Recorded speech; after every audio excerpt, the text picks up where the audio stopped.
On February 1st, 2022, in Chelmsford, Essex, a quiet residential street became the scene of unimaginable horror. Police forced entry into a terraced house on Tennyson Road after receiving a frantic call from concerned friends. Inside, officers discovered 19-year-old Ashley Wadsworth dead in the bedroom she shared with her boyfriend. The man they found beside her body was calm. He confessed immediately. This is the story of a young woman who traveled across an ocean to be with someone she thought she knew. It is a story about an online relationship that spanned 7 years, warning signs that went unheeded, and a criminal history that remained hidden until it was too late. Ashley Wadsworth flew to England with dreams of a new life, but the man waiting for her was not who she believed him to be, and when she tried to leave, he made certain she would never go home alive. Ashley Wadsworth grew up in Vernon, British Columbia, a small city in the Okanagan region of Canada. She was the daughter of Christy Gendron and Ken Wadsworth, sister to Haley, and aunt to her beloved niece Paige.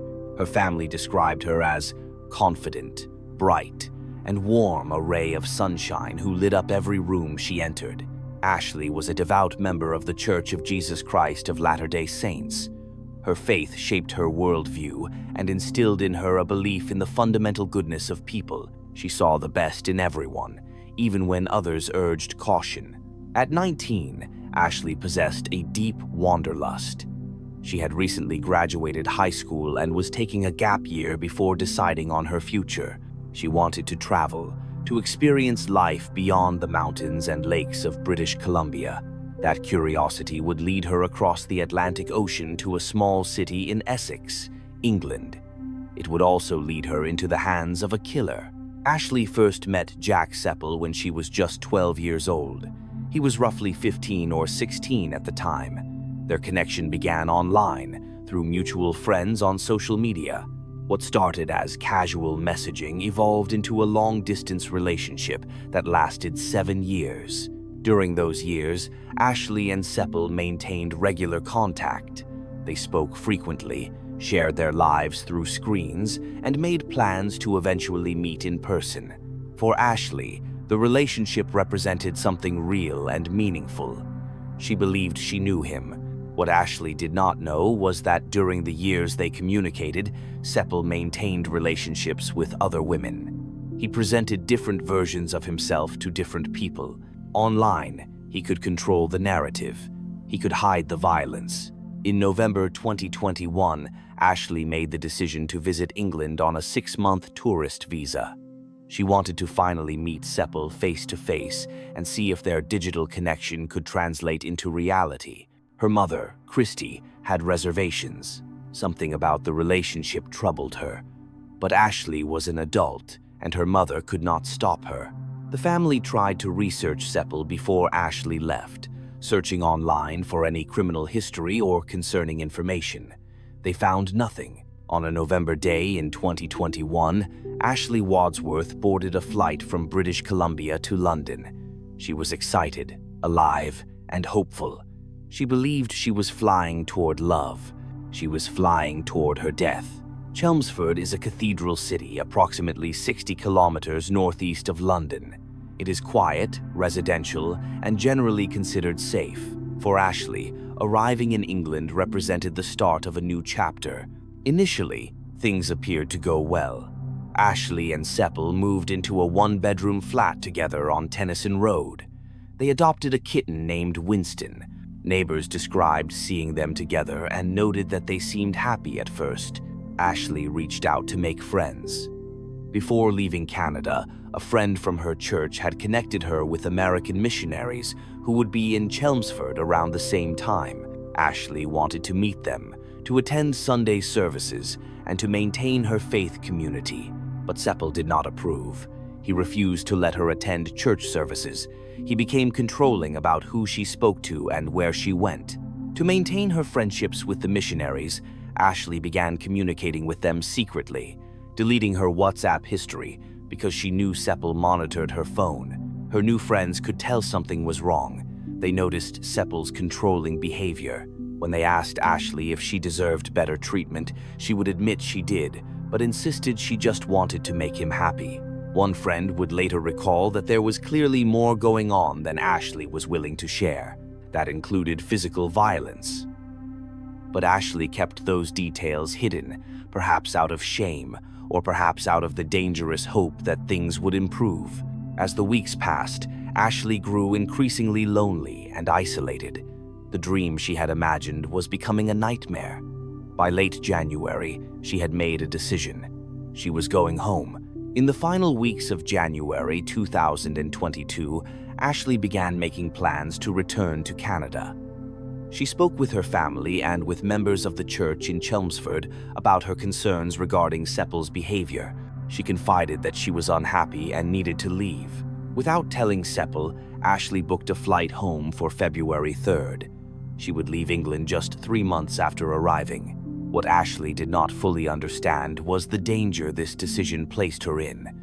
Research has consistently shown that the most dangerous time for a victim of domestic violence is when they attempt to leave the relationship. For abusers, the loss of control represents an intolerable threat. Jack Sepple discovered Ashley's plans. The exact moment of discovery is unclear, but the reaction was immediate. On the afternoon of February 1st, 2022, 2 of Ashley's friends received text messages from her phone. The messages were frantic. Ashley needed help and wanted to leave.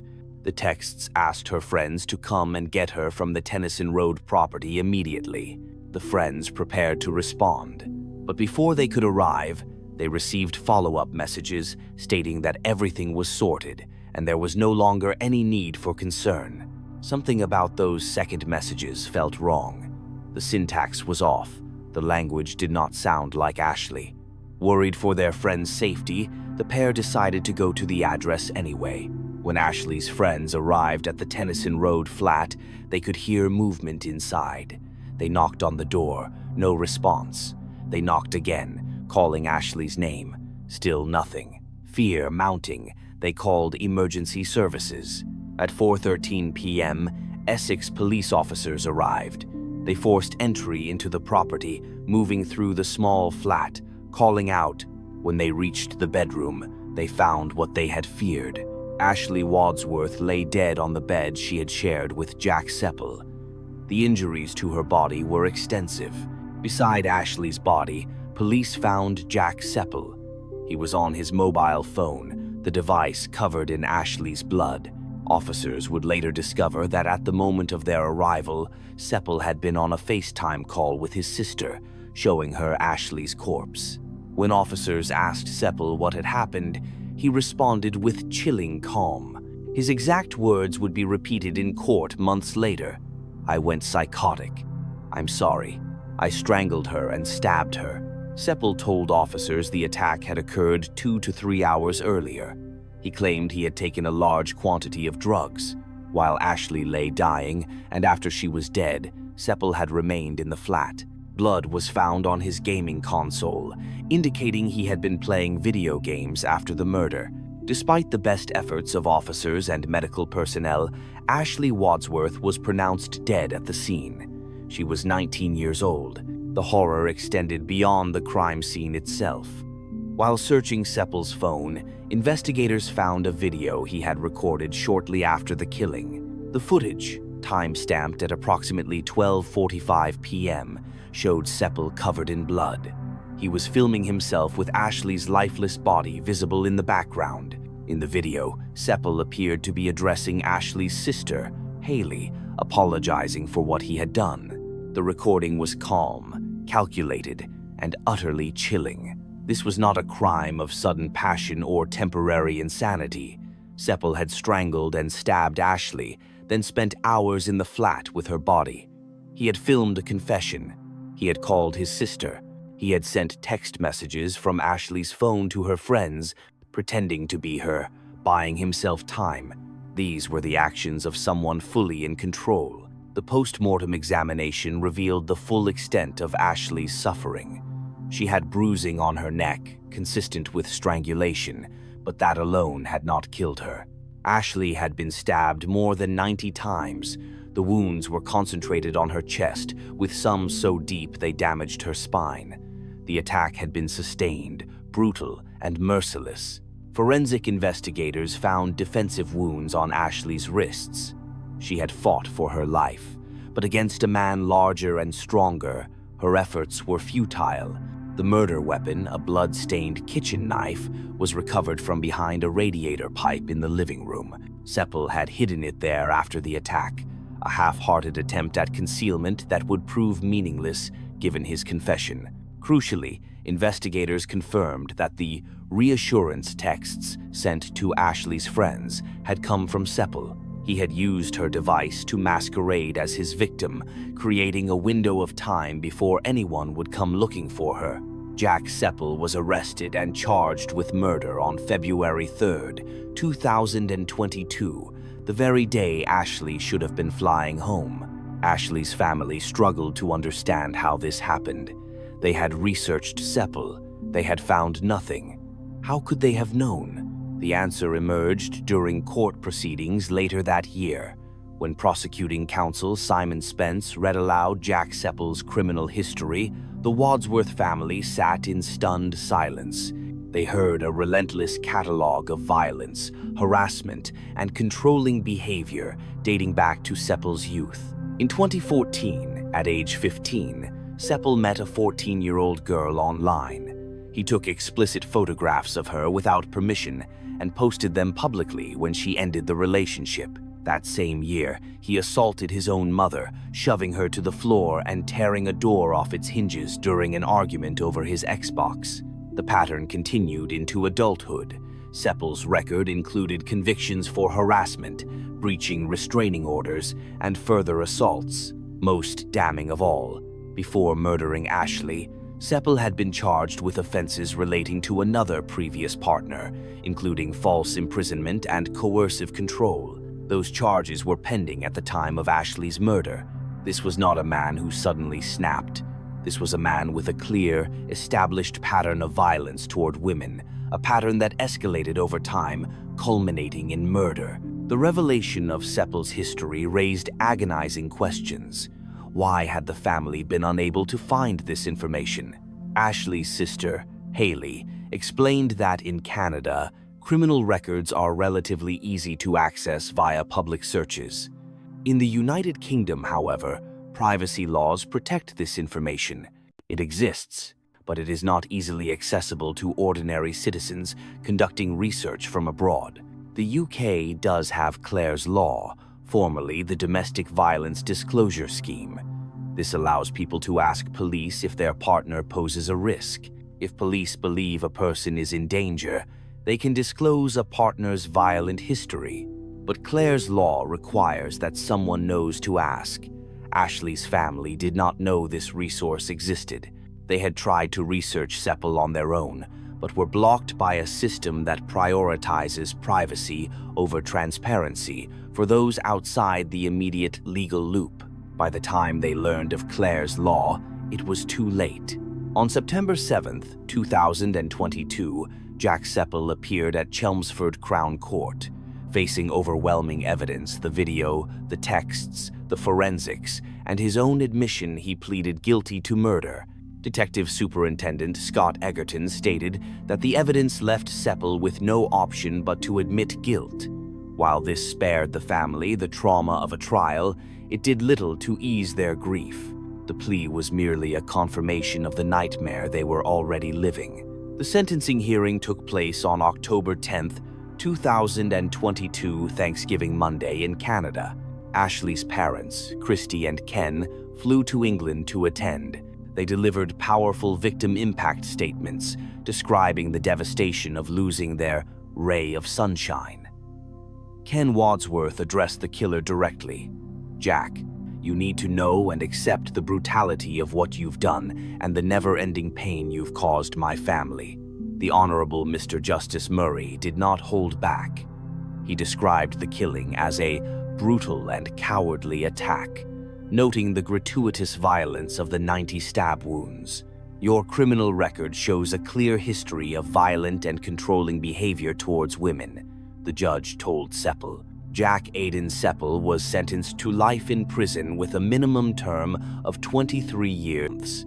He will remain behind bars until at least his mid-40s. For Ashley's family, the conviction brought justice, but no peace.